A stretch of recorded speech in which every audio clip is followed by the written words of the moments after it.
As of right now, we've currently seen the first two rounds of the iRacing Porsche Pro Q Series, and something that people have been mentioning quite a lot are how bad the driving standards are, which I kind of want to take a bit of a deeper look into today and potentially explain some reasons why they are so bad, and also ways that we can potentially tackle these issues. So the first point mainly as to why these races look so scrappy and so messy is because of pressure. When someone is under high pressure, it's a lot easier to make mistakes. People are typically clouded in judgment with pressure because of the expectation that they put on themselves, the expectation that the team might have. Everyone knows what the target is and what the goal is and where the cutoff is to make the next stage. So with all that kind of pressure on your shoulders, you want to impress your team, you want to impress the people who are watching, potentially teams that you want to join and things like that. And when there is pressure, ultimately, things become more difficult to sort of achieve. The basic things that seem so simple become incredibly difficult. Something like, putting a quali lap together, something you could have done 100 times in testing. You can do 100 laps within a tenth and you think, perfect, you're ready for qualifying, and then on the actual lap you get a little bit of brain fog, or you start thinking a little bit too much into a braking zone, and then all of a sudden you've lost a tenth and a half, and as we've seen in the first two rounds, the gaps are insanely close. You're looking at the top 10 cars being separated by a tenth to a tenth and a half, so that could be the difference between pole and P10 to 15, somewhere in that kind of range. So yeah, as soon as pressure hits, typically decision making becomes a little bit more scrappy and a little bit more clouded.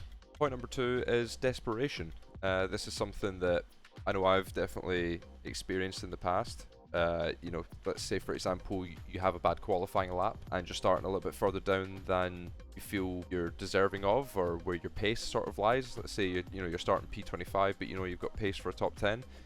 You could maybe be a little bit upset after qualifying, and that P25 or P20 in the top split is not going to be enough. You're going to be getting outscored by not just everyone in top split, but the top half of second and potentially the top quarter of third split as well. So you've got all that sort of weighing on your mind after a poor qualifying lap, or you have a rough lap one and you've got to come back through the field if you get spun round. And when people start making desperate moves, that is ultimately when accidents happen. It's a really hard emotion to try and control. Again, it sort of leads on quite nicely from pressure, because when you have a rough start or rough qualifying, that pressure increases and that leads to desperation. So you might see guys going for moves that under normal circumstances they wouldn't make. You can see someone making a move into like the Sebring hairpin, for example, from 0.4 back and jamming it up the inside, whereas if they're sitting in the top 5, you don't see those types of moves from the guys up at the front, because they're under far less pressure, they're not desperate for more points because they're in a pretty good spot already. If they get an opportunity, they will take it, but they will not try and force an opportunity like some of the guys in the mid to the back of the pack. Another reason why the driving standards in the Porsche Pro Q Series so far have looked so bad is ego. Now, there's definitely some drivers that do have a bit of an ego problem that are in more specifically top split. I've raced against a lot of those guys who are racing there at the moment, and 99% of them are pretty stand-up guys. I've not really had many issues with many people on the sim, thankfully, but there are some people out there who definitely do have a bit of an ego. This is a really tough adjustment that a lot of people don't think about when it comes to pro qualifiers or even world championship races. Is you take a look at someone who is 10 to 12k I rating, somewhere in that range, or even 13k. Those guys are all accustomed to winning, right? That's how they've gotten to that I rating, that's how they've gotten themselves into a position to make top split in every single race, regardless of who turns up. They're used to winning. When you get to the pro level, all that changes. You could be 13k I rating, but you're no longer sort of beating up on like normal people. You're up against fully fledged professionals, and the entire grid is separated by probably 2 to 3 tenths on raw pace.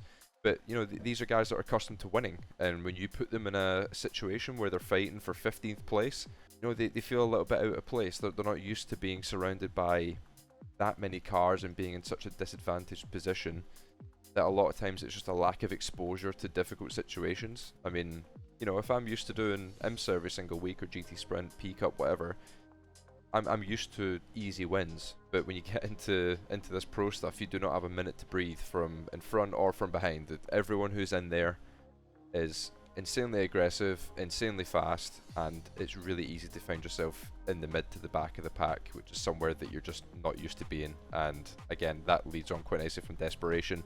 These guys with an ego think, I don't deserve to be P15, so then they make a desperate move, and it leads to a crash. And that's why we see so many of these big pile-ups. So these last 2 points that I'm about to mention are not so much about sort of pressure, desperation, or ego or things like that. It's more relevant to just the type of racing that the Porsche Cup sort of provides, right? Or esports racing in general. When you get to the top level, space doesn't come easily, and that's on-track space when you're battling someone side by side, or even when you're just driving around, you know, in a group of cars. There's not much space in front or behind. If someone has a slight check up in front, you're going through the back of them. There's nowhere to go. If you're racing someone side by side, you're not going to get any space. You will get a car's width, and you have to make sure you are perfectly positioned to make the corner and minimize any chances of contact. If you're trying to go down the outside of someone in a braking zone, they will leave exactly one car's width on the outside between their tires and the grass. You make one mistake, you're into the back of them, or you're into the grass. So you've got to make sure that when you make that move, that you're certain about it and you can position the car properly. But ultimately, when you don't leave any space, that is when incidents happen. And a lot of the incidents that we have seen, to be honest, have been racing incidents. A lot of the ones that I've seen anyway have been racing incidents, and it's just because space comes, it's such a privilege to have any kind of space in these pro qualifying races, so there's no way to try and manipulate it to give yourself a bit of extra space. That there's that many cars all crammed into such a small area of the track that incidents are going to happen. And you know, the previous 3 points, they are a contributing factor to accidents, but ultimately, if there isn't space, at some point something's got to give, and that could just be someone pinches the tire width too tight and they make wheel-to-wheel contact in the round, and then all of a sudden there's 10 cars piling into that incident because there is no space and no one's willing to give an inch. If you give any of these guys an inch, they will take a mile. So you've got to make everyone's life difficult, and when you do that, accidents happen.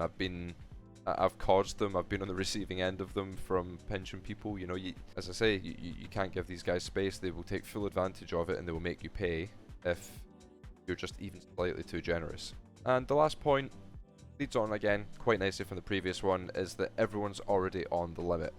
This is what makes some pro races very boring to watch, but it's also what creates many of these accidents. Every single corner, every braking zone, you name it, every single one of those guys is braking at the absolute latest point that they know they can, and they're managing the tires. They're right at the limit of grip with the tires to manage them but still be quick. And you know, if you're going to try and outbrake someone and you haven't got any overlap to begin with, getting the car pulled up is incredibly difficult. And to be honest, making an overtake in iRacing comes with a caveat of, yeah, you can go for an overtake and make the move, but you're going to damage your tires in the process, because for you to brake later than the guy you're trying to overtake to get alongside, you're having to then use slightly more ABS to get the car slowed down, and in turn it's going to overheat the tire. So when that happens, you know, say you go side by side for sort of 2-3 corners and both guys are braking as late as they can and they're side by side, maybe a little bit of wheel-to-wheel contact, which also influences tire temperatures. All of a sudden you've got 2 guys scrapping with front tires that are completely annihilated after 3 corners, and they end up understeering into each other or a little bit too much ABS engagement, and they haven't got the tire temp headroom to recover it.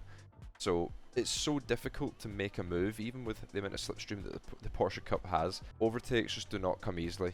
You've got to force them in iRacing in general. When it comes to GT3, Porsche Cup, those types of cars, you've got to force something to make something happen. You can't just sit and wait for the overtake to come to you. It just doesn't work like that. You need to take risks, and you need to put people in difficult situations to give yourself an opportunity to move forward. And again, this all comes down to there's a lack of space out on track, and everyone is at the limit.